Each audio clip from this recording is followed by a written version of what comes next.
contoh soal di, website. Nah, ini untuk data-datanya gitu ya, itu, netralitasnya, kitasnya, kedalamannya, GLR-nya, kemudian ada ID tubing dan ada ID flow line, kemudian ada tekanan separator dan panjang flow line, gitu.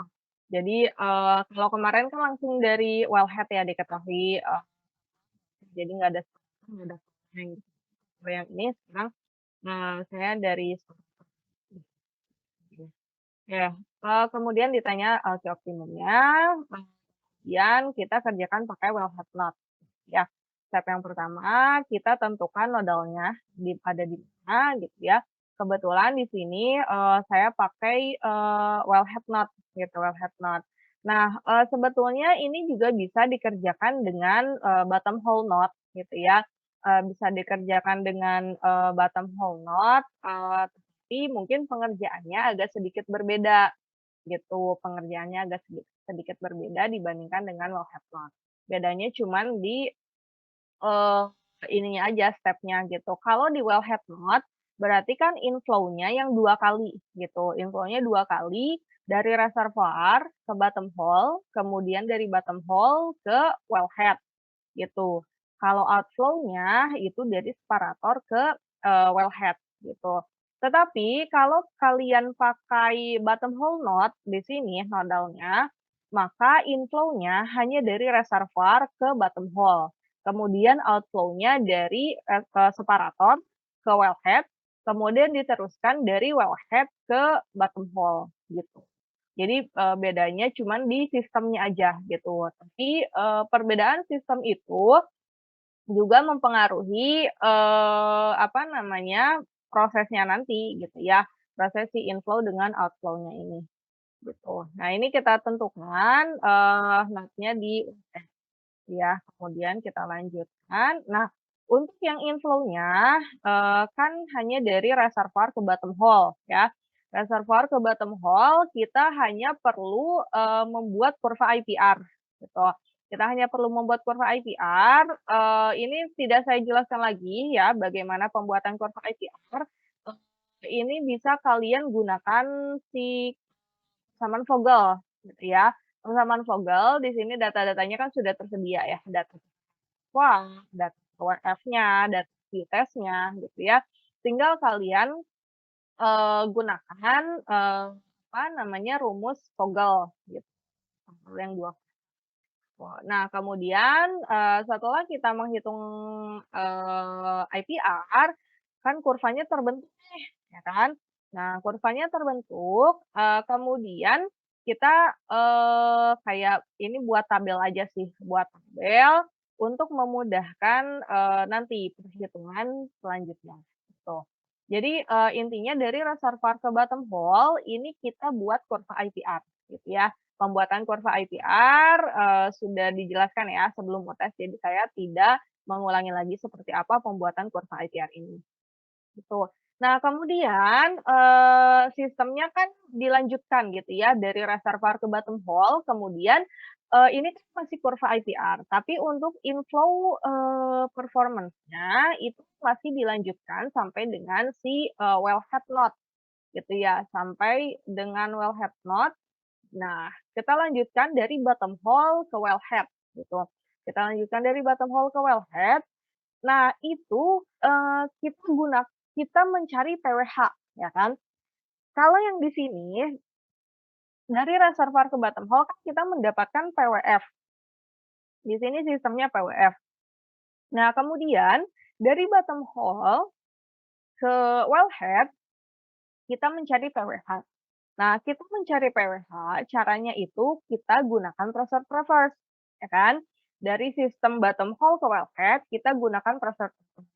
Nah, untuk menggunakan pressure traverse ini, kita perlu data power F, gitu kan. Kita perlu data power F dan, data laju alir, gitu. Data laju alir dan data PWF yang ini kita dapatkan dari, kurva IPR yang tadi. Dari kurva IPR yang tadi eee, kita buat gitu ya, kita buat, kalau Q-nya berapa, PWF-nya berapa. Kalau fee-nya berapa, PWF-nya berapa. Kalau fee-nya berapa, PWF-nya berapa, gitu. Jadi sebetulnya ini terserah, gitu ya, terserah. Tapi saya buat ini contoh tiga asumsi laju alir, gitu ya. 3 asumsi laju alir, 600, 1000, 1500. Tapi sebetulnya terserah kalian, misalkan saya mau buatnya 200, 400 gitu ya, atau misalkan 1200 gitu. Itu terserah kalian gitu. Tapi ini sebagai contoh, saya buatnya di asumsi 600, 1000, dan 1500. Untuk PWF-nya ini didapatkan dari kurva yang ini, gitu, didapatkan dari kurva yang ini. Yang 600, laju alir 600 ini ya, laju alir 600, kurvanya ini 1620, gitu. Kemudian laju alir 1000, nah, apa namanya, tekanannya adalah 1350. Kemudian laju alir 1500, kurva, PWF-nya adalah 900, gitu. Jadi, kita tentukan dulu, gitu ya, kita tentukan. Untuk apa namanya, kita tentukan asumsi laju alir berapa, kemudian PWF-nya berapa. Nah, kemudian dari data tersebut kita cari PWH, gitu. Caranya dengan menggunakan pressure traverse, gitu. Ini penggunaan pressure traverse-nya, jadi pertama kita lihat dulu datanya, gitu kan. Kita lihat datanya di sini. Ini, kita sesuaikan dengan data kita gitu ya, tubing size-nya, kemudian, production rate-nya gitu yang tadi mau kita pakai gitu ya. Saya tadi asumsinya 600, kita asumsinya 600, maka kita pakai yang production rate-nya 600 ya. Nah kemudian kita input PWF-nya, PWF-nya kan tadi 1620 kan, PWF-nya 1620.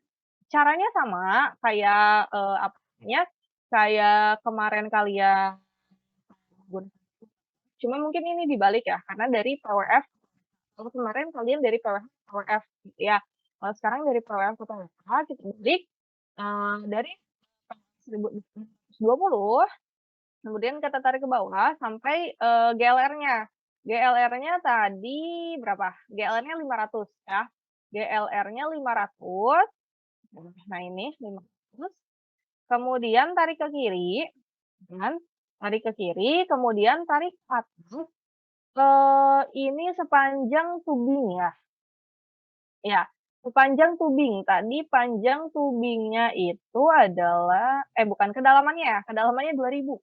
Kedalamannya 2000, 2000 berarti, ini 8.000 kurang berarti sampai 6.000 kurang di sini.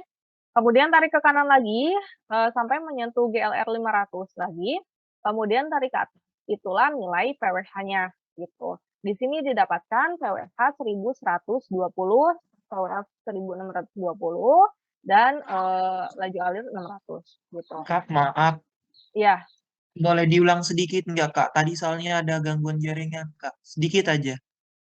oke. Untuk kasih.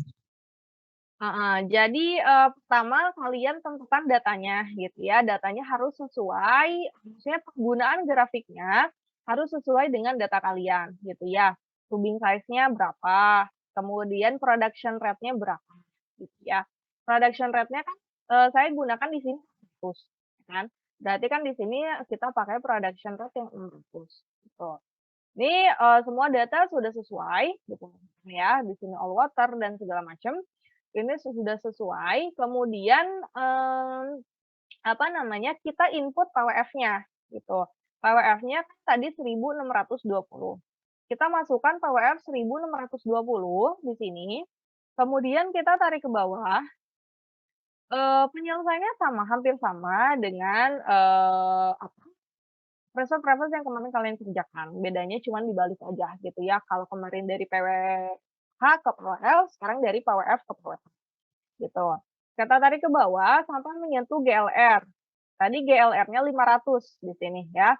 GLR 500, kemudian perpotongannya kita tarik ke kiri, kemudian tarik ke atas sepanjang, kedalaman tubingnya, gitu. Kedalaman tubingnya kan berarti kedalamannya tadi adalah 2000 ya, kedalaman sumurnya 2000, kemudian tarik ke atas, 2.000, kemudian tarik ke kanan sepanjang maksudnya tarik ke kanan sampai menyentuh GLR 500 lagi, kemudian tarik ke atas.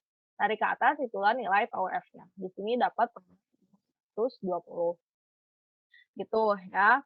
Nah, kemudian langkah ini kita ulangi untuk asumsi, yang lain, gitu. Tadi kan di sini 600, kemudian kita ulangi, rate 1.000, gitu. Kita ulangi untuk rate 1.000 di sini ya, sudah sesuai rate 1.000, kemudian kita masukkan input PWF 1.350 ini, gitu ya. Input PWF 1.350, kemudian, langkahnya sama, tarik ke bawah sampai menyentuh GLR 500, kemudian tarik ke kiri, kemudian tarik ke atas 2.000 sepanjang 2.000 feet, gitu ya, 2.000 feet ke depan, kemudian tarik ke kanan sampai menyentuh GR, kemudian tarik ke atas sampai ketemu pH-nya di sini. Di sini dapat pH-nya 820. Oh, nah kemudian satu lagi gitu ya, karena di sini kan contohnya 3, apa namanya, yang 1.500. Kita ulangi yang 1.500 masih sama, 1.500, mana ya di sini? Ya benar. Yang 1.500 production rate-nya kan, ya 1.500 gitu ya. Kemudian input PWF-nya 900 gitu. Input PWF-nya 900, kemudian tarik ke bawah ya. Kemudian tarik ke bawah, kemudian, sampai menyentuh GLR 500, kemudian tarik ke kiri, tarik ke atas sampai, sepanjang kalau ke dalamnya 2.000, tarik ke kanan sampai menyentuh GLR 500 lagi, kemudian tarik ke atas sampai, dia menyentuh sumbu X-nya, itulah nilai PWF, gitu. Nah, kemudian kita buat summary-nya. Summary-nya itu berarti dari ketiga asumsi laju alir, yaitu 600, 1.000, dan 1.500, didapatkanlah nilai PWH-nya ini. Kalau 600 dapat PWH 1.120. Kalau 1.000 dapat PWH 820. Kalau 1.500 dapat PWH 360, gitu. Ini summary dari inflow-nya, gitu. Jadi inflow-nya ini dari, IPR, dari reservoir ke bottom hole, itu kan dapat IPR. Kemudian IPR-nya kita lanjutkan dengan pressure reference dari bottom hole ke wellhead, gitu. Didapatkanlah summary inflow-nya ini, gitu. Nah, kemudian, ini inflow-nya sudah selesai. Kemudian kita lanjutkan untuk outflow-nya, ya. Untuk outflow-nya, sama seperti yang kemarin juga, gitu ya, sama seperti yang kemarin juga, kita pakai, apa, short reverse, ya, short reverse. Tapi untuk outflow-nya, kita kan dari separator ke wellhead, ya. Dari separator ke wellhead, yang kita butuhkan adalah horizontal flowing gitu. Kalau yang tadi kan ini vertical flowing ya datanya. Jadi grafiknya jangan salah ya. Grafiknya jangan salah. Kalau ini vertical flowing, kita lihat di sini kan ada tubing size nih, pasti dia vertical flowing. Kalau yang ini dia horizontal flowing. Dia horizontal flowing, dia pakai apa? Flow line size di sini ya. Ini flow line size, di sini 2 inci ya, ukuran flow line-nya 2 inci. Kemudian production rate-nya, kita asumsikan mau berapa gitu. Kebetulan di sini saya pakai 600 juga ya, kita pakai 600, kemudian, apa namanya, flow line size-nya sesuai 2 inci gitu ya. Kemudian kita input tekanan separatornya gitu. Tadi tekanan separatornya 200 ya. Karena separator 200, kemudian kita sentuh ke GLR 500 sesuai dengan data kita.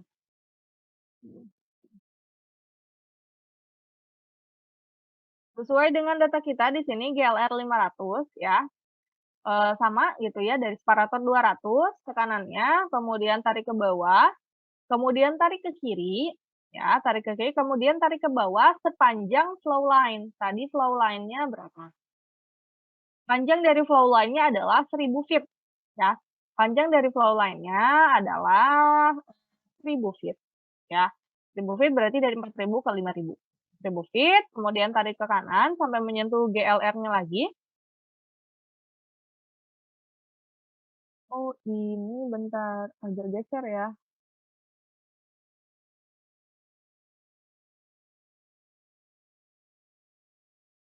harusnya di sini ya? Nah, mhm, mmm, 300, 400, 500 ya? 500. Nah, di sini berarti dia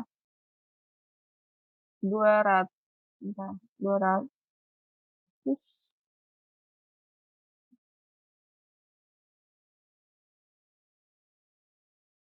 220 ya?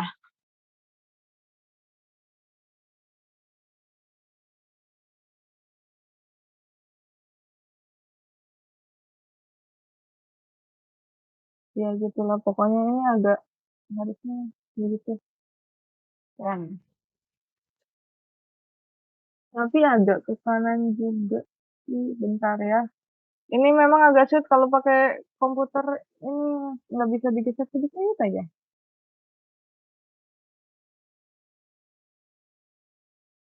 Mhm. Tapi agak lebih dikit ya. Bentar, ini 200, 300, 300, 50 segini, 200, saya sekitar 230 lah ya. Oke. Nah, di sini kita dapatkan nilai PWH adalah 230 gitu. Intinya seperti itu ya, kita tarik garisnya, sama gitu ya pekerjaannya, kemudian kita lanjutkan gitu ya, kita lanjutkan untuk, penarikan garisnya, apa maksudnya apa, trace traverse-nya gitu ya, trace traverse-nya kita lanjutkan untuk asumsi laju alir yang lain. Di sini saya pakai asumsi 1000 lagi gitu ya, asumsi 1000 tadi 600 kemudian sekarang 1000. Flow line size-nya sudah sesuai 2 inci, kemudian kita input parameternya adalah 200, tarik ke bawah, ketemu GLR 500, kemudian tarik ke kiri, kemudian tarik ke bawah lagi, sepanjang 1000 feet ya, 1000 feet panjang flow line-nya, kemudian tarik ke ya. Ini, panahnya agak agak di kiri dikit ya harusnya ya. Gitu. Didapatkanlah PWH 280 ya, PWH 280. Nah, kemudian yang ketiga, kita buat lagi gitu ya, kita buat lagi, production rate-nya asumsinya adalah 1.500 ya, asumsi production rate-nya 1.500 dengan fluent size-nya 2 inci, didapatkan, dari tekanan sekarang 200. Caranya sama, kita tarik ke bawah, ketemu GLR 500, tarik ke kiri, kemudian tarik ke bawah sepanjang, panjang flow line-nya, kemudian tarik ke kanan, kemudian tarik ini didapatkan PWH-nya 330, gitu. Nah, kemudian setelah mendapatkan, di sini contohnya 3 data gitu ya, kita buat summary-nya. Kita buat summary-nya tadi dari, laju alir 600 didapatkan tekanannya 250, dari laju alir 1000 tekanannya 280, dari laju alir 1500 tekanannya adalah 330 gitu. Nah, kemudian, kita gabungkan gitu ya, kita gabungkan antara, inflow dengan, outflow-nya gitu ya. Kita gabungkan antara, inflow dengan outflow-nya di sini, tuh kan, dengan laju alir 600, 1000, dan 1500 gitu. Ini sebetulnya data laju alirnya nggak sama juga nggak apa-apa gitu ya. Misalkan, si yang inflow 600, 1000, 1500, yang outflow misalkan 800, 1200, 2000 gitu misalkan nggak apa-apa, asal nanti di input-nya, asal maksudnya di grafiknya kan dia titik-titiknya berbeda gitu, tapi kan nanti bisa diekstrapolasi gitu ya, bisa ditarik jadi ketemu si, ininya, apa namanya, pertemuannya gitu, pertemuannya di mana bisa ketemu gitu. Nah, kemudian, kita kita tarik ya dua-duanya, ini untuk yang inflow ya 600 dia tekanannya di sini 1120, saat 1000 dia 820, saat 1500 dia 360 gitu. Kemudian, PWH-nya saat 600 dia 250, saat 1000 dia 280, kemudian saat 1500 dia 330. Tadi di sini udah ganti ya, 230 ya? Tapi ini saya udah pakai Excel jadi ya nggak apa-apa lah gitu ya, apa namanya, eee, ya anggap aja ini sudah sesuai gitu. Nah kemudian, ini kan karena tadi nggak ketemu gitu ya, nggak ketemu sebetulnya, tapi nggak apa-apa karena trennya itu, apa namanya, sama gitu, bukan maksudnya trennya itu tetap dia pasti akan sama gitu kalau dilanjutin gitu ya. Kita buat trendline antara inflow dengan outflow-nya. Inflow-nya kita ekstrapolasi sampai ke bawah, kemudian outflow-nya kita ekstrapolasi. Jadi ketemulah dia laju alirnya di sini, ya. Ketemu di sini, didapatkan laju alirnya 1.530 barrel, fluid per day, gitu. Jadi ini, gitu ya.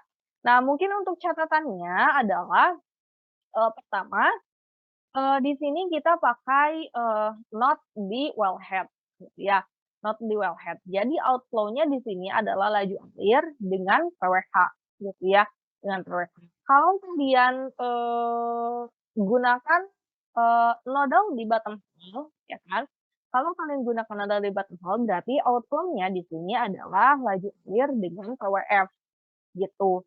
Jadi, alirannya yang di bottom hole. Kalau yang ini berarti, kondisi aliran di wellhead, begitu. Nah, kemudian, catatan yang kedua adalah, mmm, ini kan dia ketemu ya, walaupun dia, apa namanya, eee, walaupun dia nggak ketemu di sini, maksudnya dia, apa namanya, saya kan cuma pakai 3 asumsi laju alir. Dia nggak ketemu nih, tapi, trennya itu dia bisa ketemu gitu, tinggal dilanjutin aja gitu. Ini bisa ketemu laju alirnya.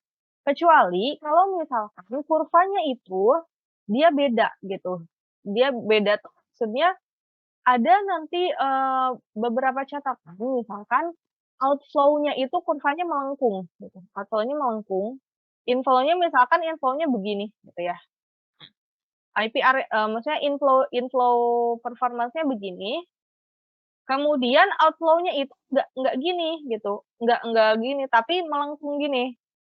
Nah itu kan mau diekstrapolasi bagaimanapun dia nggak akan ketemu. Gitu. Dia nggak akan ketemu. Jadi di sini dia nggak akan, menghasilkan laju alir, gitu. Nanti mungkin ada beberapa case seperti itu, gitu ya, misalkan nanti, kalau di case misalkan, apa, eee, nanti deh kalau misalkan sumurnya mati. Nah itu adalah indikasi sumur mati, gitu. Karena kan, apa namanya, mmm, reservoir itu kan dia kemampuan, mengalirkan, fluidanya kan semakin menurun gitu ya. Tekanan reservoir semakin, eee, waktu apa, semakin lama semakin menurun gitu. Jadi memang, untuk apa namanya, untuk kemampuan reservoir sendiri menurun gitu ya. Nah, karena kemampuan reservoir menurun, mungkin kan ada titik di mana si sumur itu dia nggak bisa ngalir lagi gitu, nggak bisa ngalir lagi sehingga misalkan harus, dibantu dengan, apa, eee, tahapan produksi selanjutnya gitu, misalkan dengan menggunakan artificial lift gitu, atau misalkan dengan menggunakan water flooding, atau dengan menggunakan air flooding gitu ya. Nah itu, nanti, akan dibahas di, mata kuliah yang lain gitu ya, tapi intinya suatu saat nanti si reservoir, punya batas kemampuan gitu ya, sehingga dia tidak bisa mengalirkan fluida sampai ke permukaan lagi. Indikasinya apa? Indikasinya si inflow dengan outflow-nya itu nggak ketemu, gitu. Kalau kalian buat kurvanya, antara inflow dengan outflow-nya dia nggak ketemu, gitu.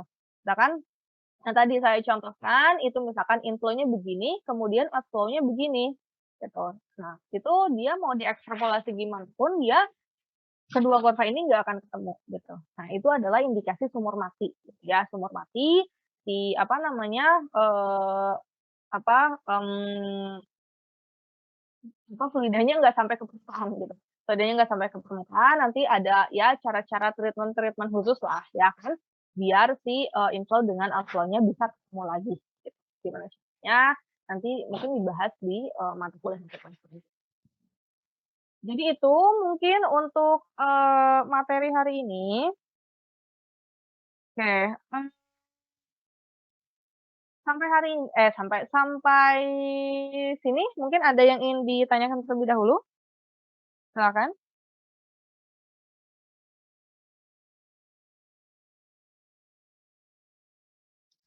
Kak, Ya, di grafik IPR kan kita juga buat kurva itu boleh langsung ke itunya aja nggak, Kak? Kayak, kolom-kolomnya itu loh. Nggak usah buat kurvanya, kan nggak nih. kepake tuh. Ya, yang kurvanya, Kak. Oh, eee, bisa aja sih, bisa aja, Oke, Kak, terima kasih. sama-sama.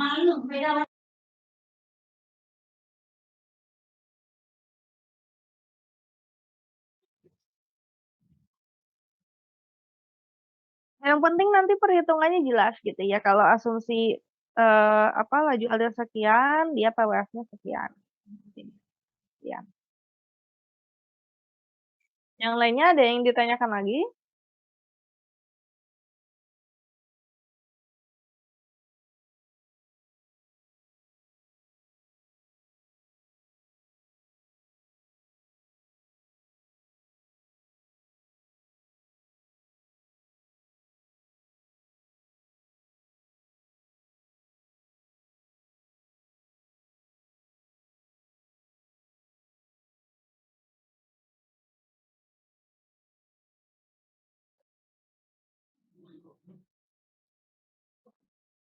Oke, kalau tidak ada yang ingin ditanyakan, saya kasih tugas ya. Tugasnya silahkan, coba dikerjakan untuk yang contoh, apa, well head note ya. Untuk contoh well head note, silahkan, dikerjakan di sini, dengan datanya ada sedikit yang dirubah gitu ya. Untuk X ini silakan kalian gunakan, apa namanya, NIM kalian ya. Silakan kalian gunakan NIM kalian, kemudian, silakan coba dikerjakan.